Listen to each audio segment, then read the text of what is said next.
I'm a self-confessed personality hire. I've sold wine over the phone, paparazzi photos, ad space, but what I've always been best at is selling myself. I'm Jodie Clarke, a journalist with a knack for flying sideways into rooms that weren't built for me. This is a career-driven series about instinct, charisma, and backing yourself. From non-traditional paths to identity pivots, it's about what happens when you stop trying to fit the mold and start trusting your gut. Join me on The Personality Hire, where Riz is the resume. Welcome to The Personality Hire, the show where Riz is the resume.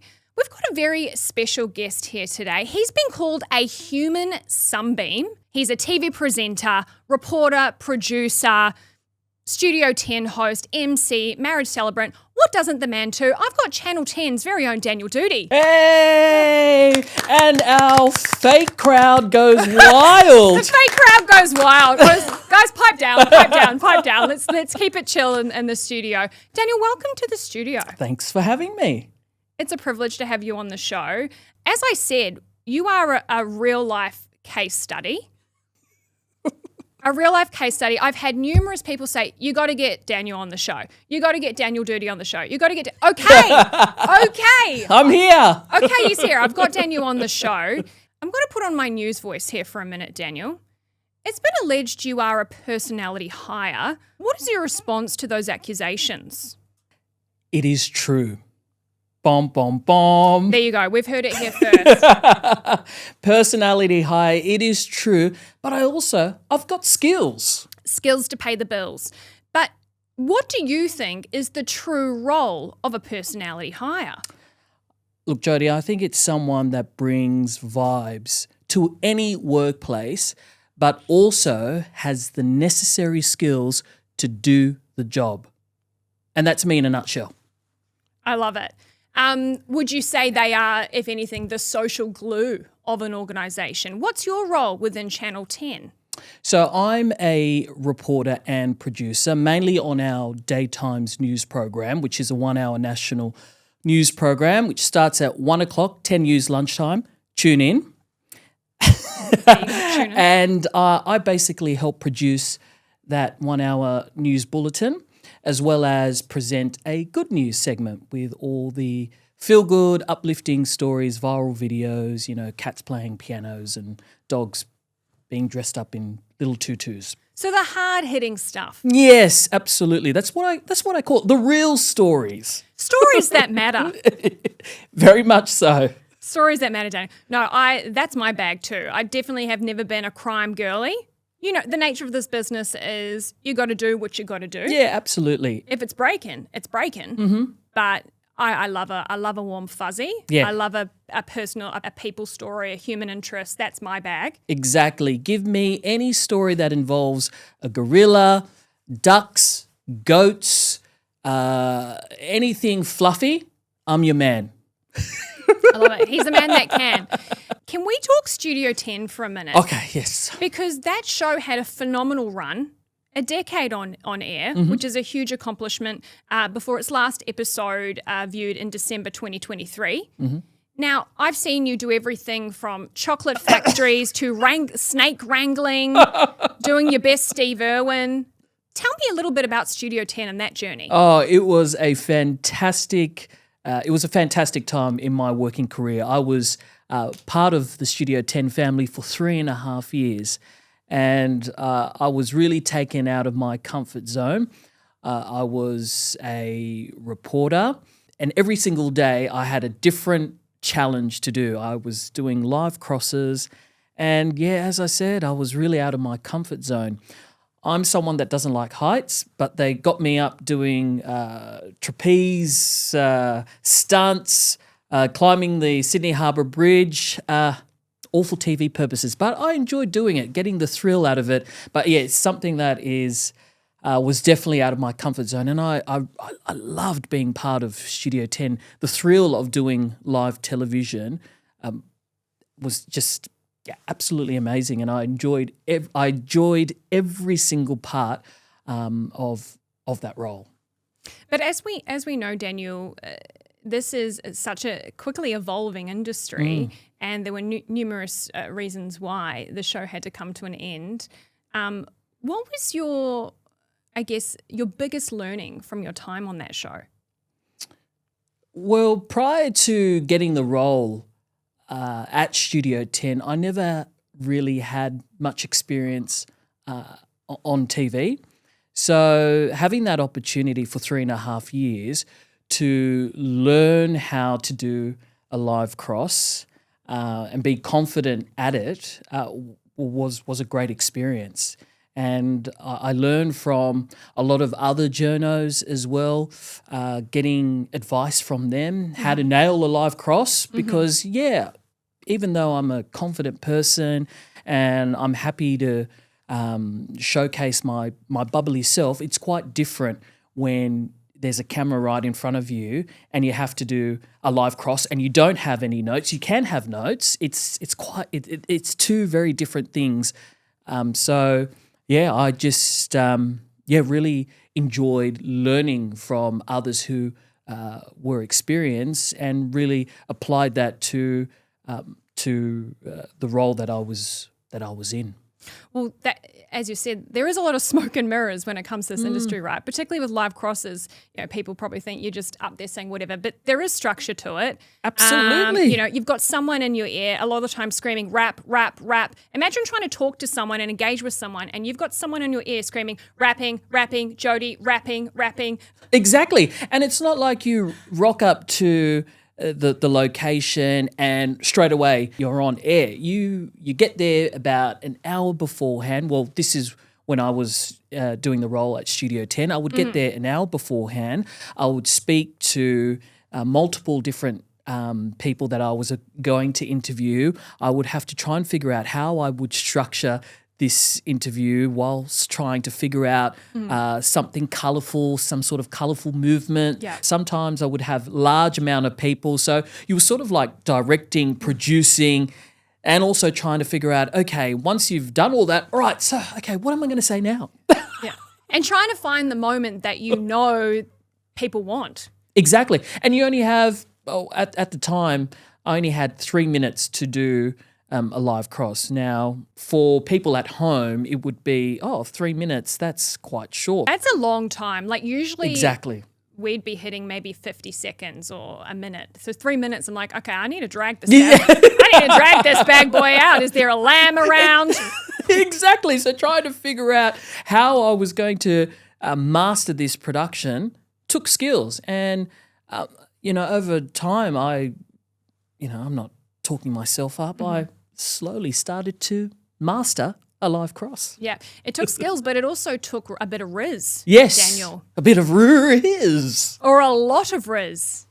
In your case, being our first official case study here on the show, he is the personality hire. Now, as you've touched on, this is a fickle industry. TV, podcasting, radio. Everyone wants a crack, right? And it's very hard to crack into. What's the biggest difference between how people think the industry works and what it's really like? 90% of the industry is hard work. 10% of the industry is all glamour. Am I right?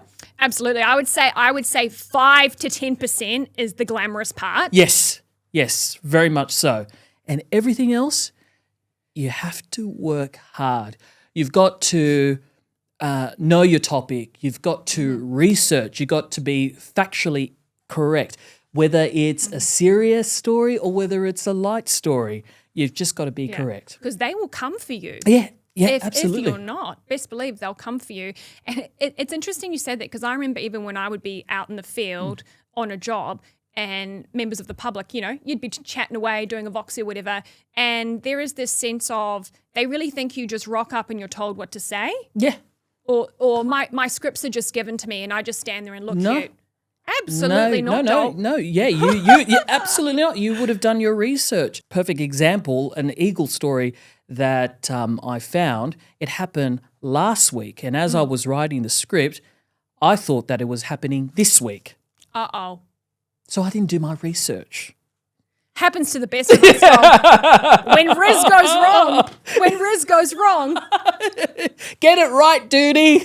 let's get into a little bit more about you. I want to know a little bit more about you, Mr. Doody, because you have a very interesting background. You're actually of Sudanese and Samoan descent. Very exotic. What a beautiful exotic combo. I love that. So tell me a little bit about your journey.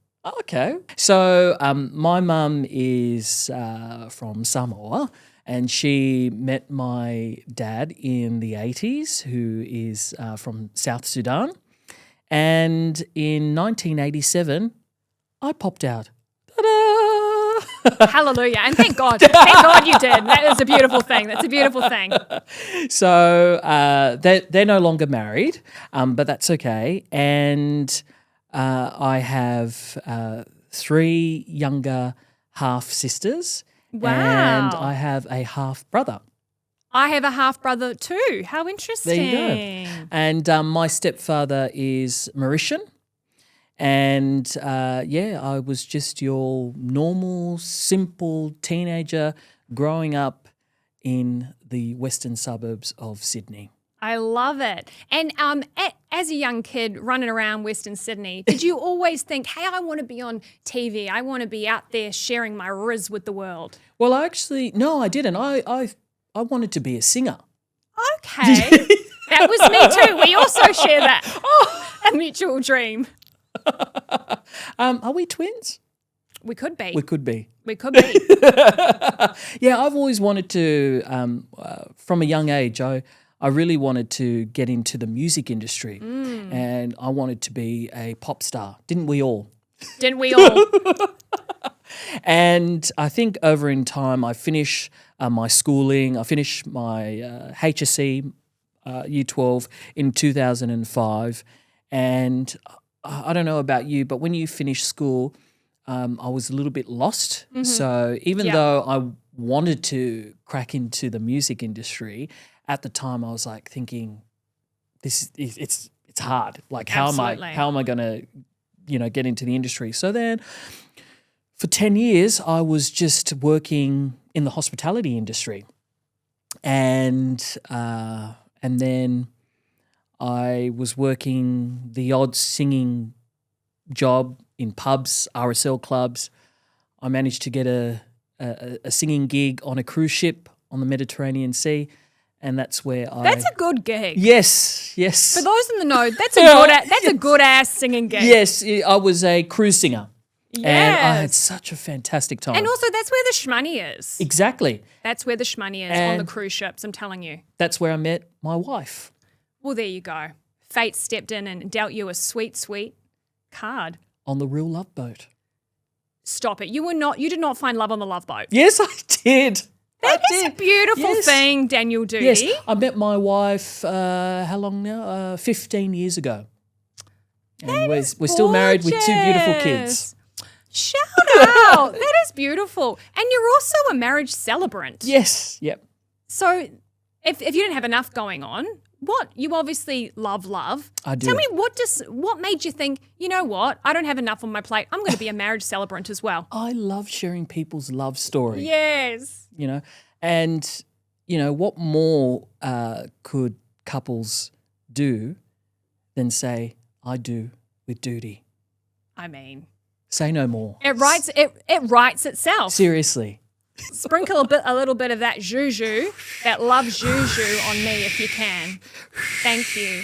How did we shift from being a pop star on The Love Boat to being a TV star? What was the career strategy? Was there a strategy? Tell me about that trajectory. Well, because that is one hell of a pivot, and that's what we're all about. We're all about a bold career pivot, but that's one hell of a pivot, Daniel Doody. Jodie, can I take you back to 2010? Take us back. I'm taking you back to 2010, and I was on the Love Boat. Well, it was called the Thompson Celebration, and for 6 months I was consuming a lot of news.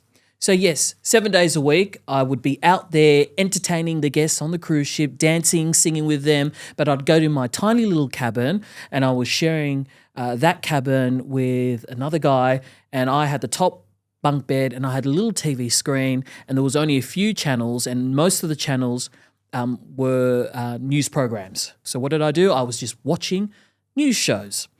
Soaking it up. Yeah, soaking it all up. Thinking, hey, I could do that. Exactly. And then after 6 months, I went back home. I came back to Sydney, and then I started looking at different journalism courses. But then I decided to move to the UK to be with my wife, or my girlfriend back then, Jo. And then I forgot about it for 2 years. And then come around 2013, I was like, I was watching news programs and I was like, I was really interested in doing journalism. What happened? I think I'm going to really consider it and take it up. Yeah. So then I signed up and I did a journalism course for a year and studied. And I was 27 back then, and everyone was just fresh out of high school. So everyone was 18, 19. So I already had nearly 10 years life experience. So I was focused. I was like, Doody, do you want to come? You know, my other classmates were like, Doody, do you want to come to the pub? Do you want to? I was like, no, I've got to study. I've got to focus. And then I graduated, and here we are. And it just shows, like, you know, I think sometimes there's a lot of weird ideals that are placed around age and timelines when it comes to our career. But, yeah, like you, I mean, I graduated with journalism. I did a Bachelor of Communication Studies and studied journalism within that, majored in TV production, but didn't use that degree till 10 years later. I was, again, life was life, Daniel. But it's never too late. You can pivot at any time, and we shouldn't let those preconceived notions around age and timelines and where we should be at hold us back. That's right. And life is not always a straight path. It's not. And certainly for me, it's just been a windy road, and not for anything negative. It's just been a windy road to how I got to where I am today. And it was setting you up. I think those, that life experience was setting you up so that when you did get that big break, you were ready to rock. You'd built that confidence in yourself. You know, exactly. You'd had that grit from the letdowns and from the pivots. And then once you were ready to go, you clearly made a mark for yourself. So kudos to you, Daniel Doody. How much of your success would you say is hard graft versus personality? What is the combo in your eyes in terms of hard skills versus personality? I think 50-50. Yeah, definitely 50-50. You're my first 50-50 on the show. Oh, really? Yeah. I've heard it all. Okay. I like 50-50. There you go. Yeah. I think in any industry, you need to have the right skills, of course. Yes. Whether you've studied a particular course or whether you've learned on the job, you still need to have the right skill. Then when it comes to personality, you want to be a team player. So if you're working with a group of people, you want to be a team player. You want to be a likable person. You want your other colleagues to approach you, and you've got to have a bit of pizzazz as well. You don't want to be someone that is not approachable, that is boring. You don't have to be like me, because I can be quite silly at times and I can be a little bit out there, but you still want to be, I think the most important thing is you want to be approachable. You know? I think approachability is a huge part of it. Exactly. And I think when we talk about charisma or Riz, as I say, people think you need to have this big, larger-than-life, extroverted personality. Not at all. You don't. I consider myself to be an introvert. To me, a big part of charisma is, as you say, Daniel, that approachability, that genuine rapport with other people, making a connection. Yeah. Not phony, being authentic in how you approach other people and the relationships around you, building that trust with others. Would you agree with that? Yeah, exactly. Yeah, very much so. And also making sure that you know how to do your job. That's very important as well. And yeah, we all make mistakes, but it's about learning from your mistakes. I've made loads of mistakes in my job, even in recent times, but I'm always willing to learn. Yeah, I'm 37 years old. I don't know everything. I don't know everything in the world.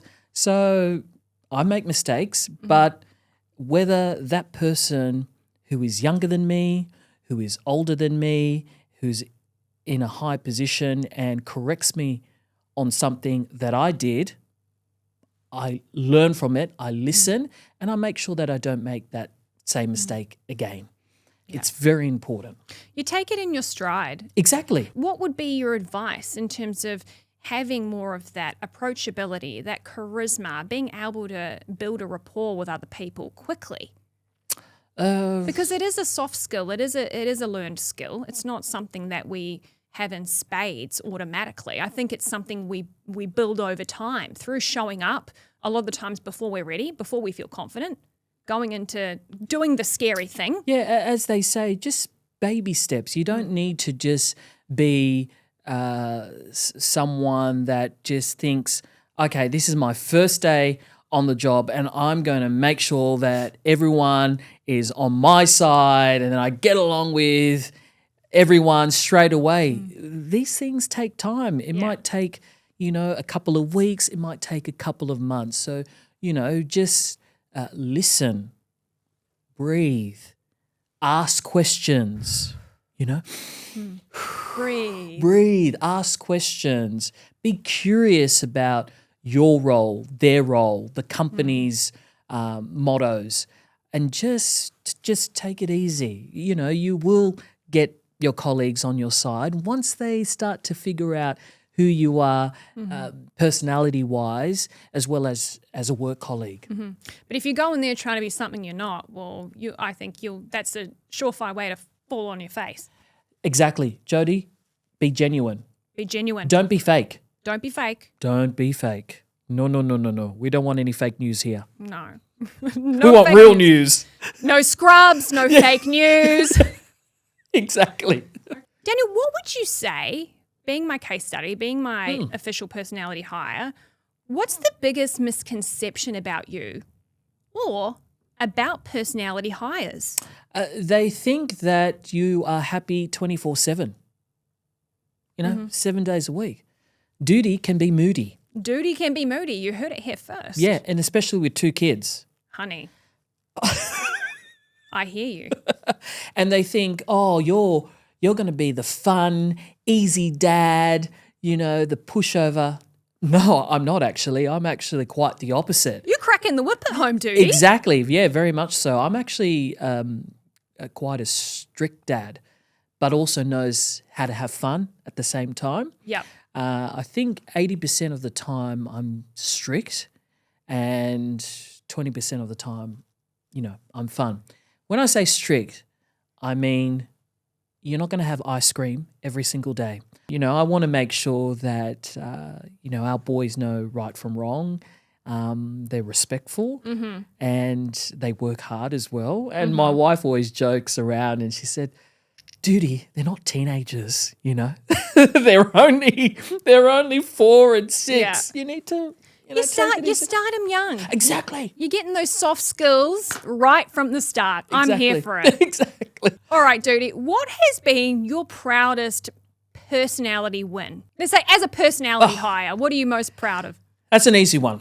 That is a very easy one. So I think this was in 2019, 2020. I can't remember. But myself and my colleague Claire, I was working at the ABC Southeast in Bega on the south coast of New South Wales. And shout out. A lot of people get their start in Bega. Yeah, absolutely. Bega's a beautiful town. Absolutely. Shout out. The home of cheese. The home of cheese. Myself and Claire, we were working a very long shift. We were becoming delirious. It was, around 4 o'clock in the afternoon. I know those ones. And I had Whitney Houston playing in my mind. God. Which song? I Want to Dance with Somebody? Exactly. Okay. Banger. Absolute banger. Absolute banger. And I quickly put the song on YouTube. It came on, and then I started singing. And then I started dancing. And then I put my phone on the desk, and then Claire started dancing. Clock strikes upon the hour, and the sun begins to fade. Time to figure out how Had to chase my blues away. It was, I don't know, 20 seconds. And then I uploaded that dancing clip to Twitter back then. It's now known as X. I uploaded it to Twitter and it kind of went viral at the time. People were commenting, oh, I needed this. This is so good. It was only 20 seconds. I was just grooving along. Claire and I were having a good time. And that led me to getting a job at Studio 10.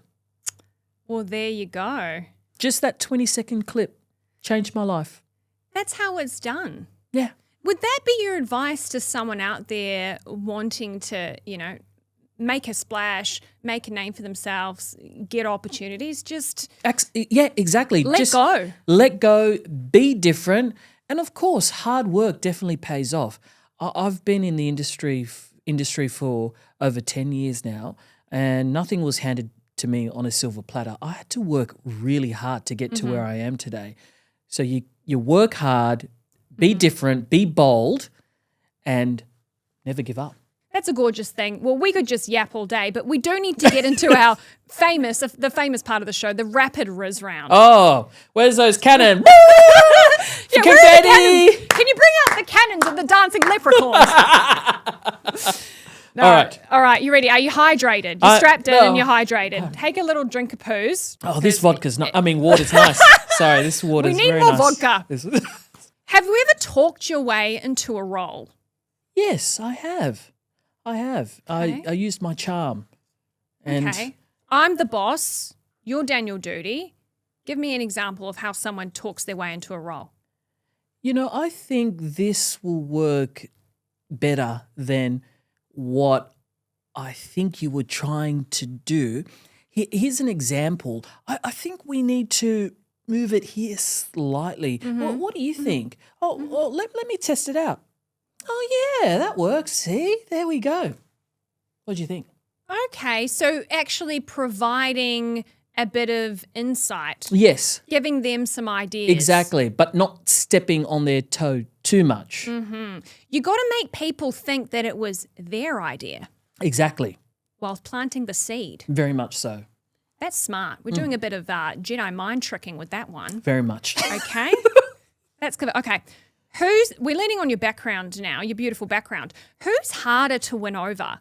A Samoan auntie at a family barbecue or an Aussie TV exec at a pitch meeting? Oh, definitely my Samoan auntie. Or any Samoan auntie. You need to convince them. I was going to say, they don't play around. No, they don't. They're not playing games, honey. No, they love a joke. They love a joke. Don't get me wrong. But you need to convince them that this is going to be a good story. Otherwise, they won't believe you. And then you just have to cook more taro. Exactly. And then everyone wins. Yeah. Everyone wins when the taro is going around. Yeah. What's your biggest on-air screw-up? If you could take back something in your career and you're like, oh, wow, that was a duty doozy, that one. What would you take back? What's your biggest on-air screw-up? Why did I say the incorrect name live on TV multiple times? Oh, I've done the same thing. Even though they've corrected me, I still reverted back to the incorrect name live on TV. Oh, gosh. And then being confident once we were off air, how did you think that went? It was really good, but you just kept calling me Sarah and I'm actually Emma. Oh, I'm so sorry. Luckily, we've got 2 more live crosses and then I could rectify myself and hopefully win you back over. So you were able to undo that little doozy there? No. Oh, God. I tried. I'm sorry, Sarah, Emily, Tiffany, Alicia. You got to just lean in, doll. But Jodie, when you're in the moment. And you're confident and you just want to just carry on. You've got 3 minutes to do the live cross. You need to fit everything in and you're doing your best to try and remember all the facts, what's going on. There's dancing, there's singing, there's someone juggling. Yeah, it's a lot. It's a lot. Oh, I'm with you. If someone calls me, Tracy or whatever, I'm Tracy for that hour, honey. You want Tracy? I'll give you Tracy. Just lean in. You just go with the flow, girl. Who's got the most underrated Riz in Aussie media right now? Shout out to Jack Hahn on Channel 9. He is just absolutely amazing. He is a young gun and he has just loads of talent. I've seen him do multiple live crosses for the Today Show, and I think he is just absolutely amazing. He's going places. Jack, you owe me $50, mate. Shout out to Jack. I actually think I've met Jack before on a murder scene somewhere in Western Sydney. So that's a beautiful thing. Shout out to Jack for doing absolutely. the good work. And you're right, he was working hard that day. Yeah, exactly. I remember he was working his tushy off that day. Yeah, not only does he do the light stuff well, he can also do the serious stuff too. He can do the best of both. Now, I need you to finish this sentence for me. Charisma can't save you if...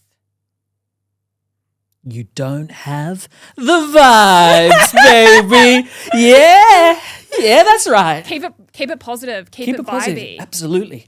Well, I think we're running out of time. I've got a board in front of me. So we don't have another couple of hours? I feel like I'm on a live cross, rapping, Jodie, rapping. So we want to give a big thank you to our human sunbeam, Mr. Daniel Doody, Channel 10's very own, for coming on the Personality High today. Daniel, it's very clear that Riz is on the resume for you. Thanks for having me. Okay, and it's our live studio. Oh, our live studio. They're going wild. Thank you. They're going wild. I'm just waving to a blank wall. Guys, if you enjoy this episode, hit follow, leave a review, rate us 5 stars. We're on YouTube, Spotify, Apple. Send it to a mate, get a conversation going, and send it to someone who maybe needs a bit of a charisma boost. There's some golden nuggets in there from Daniel Doody. So stay tuned and we'll see you soon. See ya.